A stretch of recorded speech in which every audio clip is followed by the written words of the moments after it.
A seleção brasileira empata de forma nada surpreendente contra o Equador e faz com que nós nos lembremos de que o Carleto não é mágico e não sabe fazer milagre.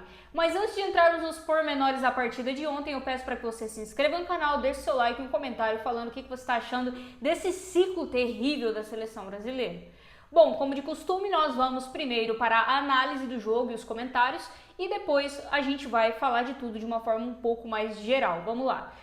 Bom, primeiro tempo do Brasil, jogo feio, tá? Muito feio, truncado. Começou um jogo muito amarrado, muita bola sendo perdida para lateral, a bola simplesmente não rolava, as jogadas não tinham sequência de ambos os lados, tá? Então os primeiros minutos da partida foi basicamente isso. E aí depois nós víamos um Brasil que tinha dificuldade em manter posse de bola, principalmente pelo meio. Eu quero falar aqui do fato do Carleto ter escalado 3 volantes no meio de campo. Tá? Quando sai a escalação do Brasil, o que eu imaginei? Bom, nós vamos ter Casemiro à frente da zaga, como ele sempre faz. A gente tem Gerson e Bruno Guimarães para fazer ali a volância na parte mais de criação. E o Estevão vai jogar pelo meio, como geralmente às vezes ele joga pelo Palmeiras. Mas não foi isso que aconteceu. Nós víamos o Casemiro realmente à frente da zaga, Bruno Guimarães e Gerson responsáveis pela criação e armação das jogadas, e o Estevão, em vez de flutuar pelo meio, estava muito preso à ponta direita, tá? O que, ao meu ver, isolou o garoto do jogo. Tanto é que, quando o Brasil tenta ir para cima, quando tentou construir alguma coisa, eram sempre com jogadas individuais de Estevão e de Vinícius Júnior. Porque o meio-campo da seleção simplesmente não existia.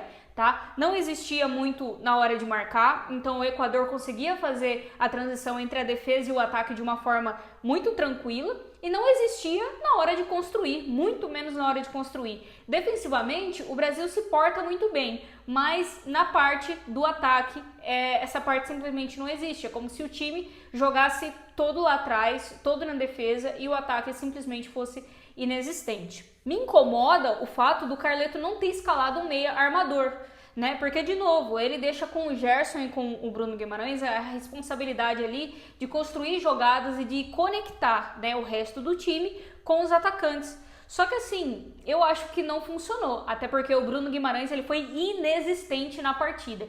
E muito me assombrou, mais pra frente a gente vai falar sobre isso na hora de falar sobre as substituições, mas muito me assustou o fato do Carleto ter quase deixado o Bruno Guimarães terminar a partida.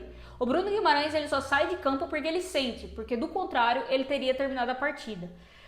Cara, e aí uma consequência de um meio de campo ineficaz é que a seleção não ganhava segundas bolas, né? Então sempre quando, por acaso, o Equador perdia a posse de bola, a seleção ia lá, tentava dominar e para construir alguma coisa e ela não conseguia ganhar. Ela não conseguia ganhar segundas bolas, ela não conseguia fazer com que a posse de bola dela se tornasse algo relevante. Então aqui fica mais uma vez a crítica para o meio-campo da seleção, completamente inexistente e ineficaz.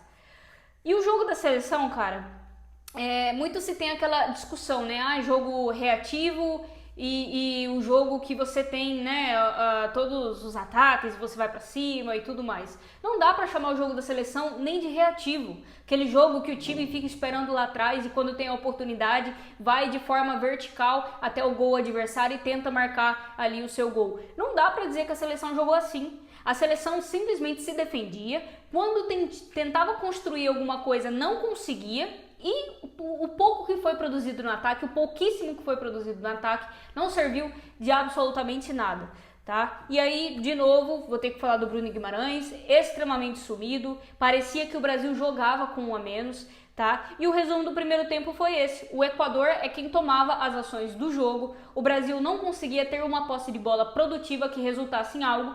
Porém, também a gente tem que dar aqui méritos a quem merece. A defesa se portou muito bem, principalmente aquele zagueiro que estava estreando, o Alexandro Ribeiro, né? E, enfim, o Equador também não chegava para assustar, não era aquela coisa de tipo, nossa, o Brasil tá tomando calor do Equador, também não foi assim. Mas naquilo que se dizia a respeito à posse de bola, a tentativas de ataque, a tentativa de construção de alguma coisa, era o Equador quem ficava com esse papel. A seleção brasileira praticamente só se defendia e errava na hora de sair e de construir alguma coisa. Cara, e aí a gente vai então já para o segundo tempo, e no segundo tempo a gente já vai direto para as substituições. Por quê? Porque no segundo tempo permaneceu tudo igual, era uma seleção que praticamente se defendia, errava quando tentava construir alguma coisa, o ataque inexistente e tudo mais. Sai Richarlison e entra Matheus Cunha, né? Foi a primeira substituição. E ok, né? Ele tira o Richarlison, que foi o homem de referência, que não jogou absolutamente nada, que quebrou uma bola dentro da área, inclusive, que poderia ter sido alguma mísera chance do Brasil. E entrou o Matheus Cunha, que tem jogado mais de 10 na Europa, né? Na última temporada, que era justamente o jogador que, na minha opinião, faltava, tá? O Brasil precisava de um 10, de um cara que fizesse aquela função de construção pelo meio de campo, e aí ele coloca o Matheus Cunha. Depois, sai Estevão e entra o Martinelli. Martinelli fez um bom campeonato aí pelo Arsenal, né? Uma boa temporada. Achei também interessante a substituição. E o que me incomoda aqui é o seguinte: quando você vê uma seleção brasileira cujo meio-campo é inexistente, cujo Bruno Guimarães, né, esse volantaço, né, esse cara, esse cracaço da bola, ele simplesmente não aparece em campo, se fosse a treinadora, se fosse a Ancelota, o que eu faria? Vou tirar o Bruno Guimarães, que não tá fazendo merda nenhuma no jogo, e vou colocar um cara pra dar mais mobilidade para esse meio de campo, pra tentar armar. Quando o Matheus Cunha entra, é muito interessante, só que eu teria colocado o Andreas. Eu não sei qual é o problema que os técnicos da seleção brasileira têm com o Andreas. O Dorival praticamente não convocava o cara em situações normais. O Andreas só era convocado quando alguém se machucava, quando caía o raio na cabeça de alguém que jogava no meio de campo, aí nossa, aí vamos chamar o Andreas. E o Ancelotti chamou o Andreas dessa vez, mas ele só vai entrar quase que no final do jogo, quando ele não tem praticamente nenhum minuto para mostrar nada, né? Então me incomoda o tratamento que o Andreas tem na seleção, porque pra mim ele é um cara que tudo bem, ele não pode ser o titular imediato, mas ele é um dos jogadores que sim, tem que ter quase ali uma substituição garantida pra ele, porque ele é bola, ele entra e ele muda o jogo. Nos últimos jogos da seleção que ele participou, por exemplo, teve um jogo que ele entrou junto com o Luiz Henrique, os dois entraram na mesma janela de substituição e cada um fez um gol e deu uma assistência, se eu não estiver muitíssimo enganado. Então assim, o Andreas Pereira, na minha opinião, joga bem e deveria ser melhor utilizado na seleção. Então a minha crítica aqui é não ter tirado o Bruno Guimarães e não ter colocado o Andreas Pereira. E, depois sai Gerson e entra o Andrei, e aí por último sai Bruno Guimarães e entra Andreas, que teria sido a minha primeira substituição logo de cara, assim, eu não teria nem esperado muito para fazer essa substituição. E a gente vê aqui que o Ancelotti ele usa 4 substituições das 5 que ele pode usar, né? Só que, na minha opinião, nada justifica o Bruno Guimarães ter ficado em campo até o final do jogo. E eu não tô nem falando, pra colocar o Andreas. Pô, podia colocar o Cone, que ia ser mais útil do que o Bruno Guimarães, com todo respeito, assim. É um jogador que eu até gosto, mas nesse jogo e nos últimos jogos pela seleção, se a gente fosse justo, ele tá completamente desaparecido. Ele não consegue produzir e jogar bem com a camisa da seleção.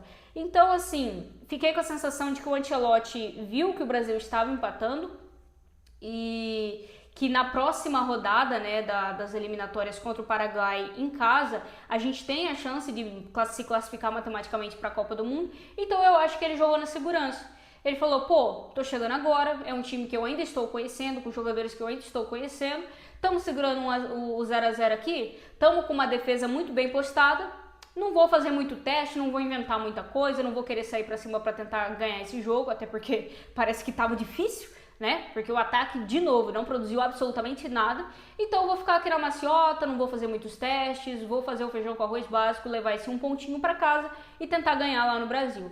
Então, assim, não se pode exigir também muito do Ancelotti, porque ele teve, 2, 3 treinos com os caras, né? E ele vai ter que ser esse cara que vai ter que aprender a se virar com pouco tempo, porque treinar a seleção a gente sabe como é, são pouquíssimos dias de treinamento, são poucas vezes no ano que ele tem contato com os jogadores.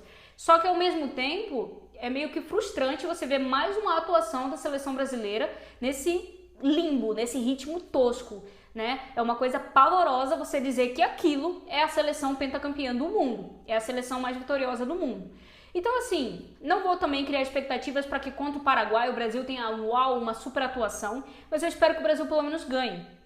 Porque, cara, depois que você assiste um jogo entre Espanha e França, né, que foi a semifinal da Nations League de ontem, né, mais cedo, e logo em seguida você vai ver um jogo de Brasil e Equador, se o Brasil não consegue ganhar nem do Equador, bicho, não consegue dar calor nem no Equador. O que o Brasil vai fazer nessa Copa do Mundo? Vai passear? Vai ir pra cair nas oitavas? Tipo assim, eu não estou defendendo que tá jogando mal, não deveria nem ir, não é sobre isso. Mas assim, é frustrante você torcer para a maior seleção do mundo e você saber que hoje ela não consegue bater de frente com outras seleções europeias que jogam em alto nível. Mas e você, o que você pensa? O que você achou do jogo de ontem? O que você achou da estreia do Ancelotti? Eu conto com o seu comentário e eu te vejo no próximo vídeo. Tchau!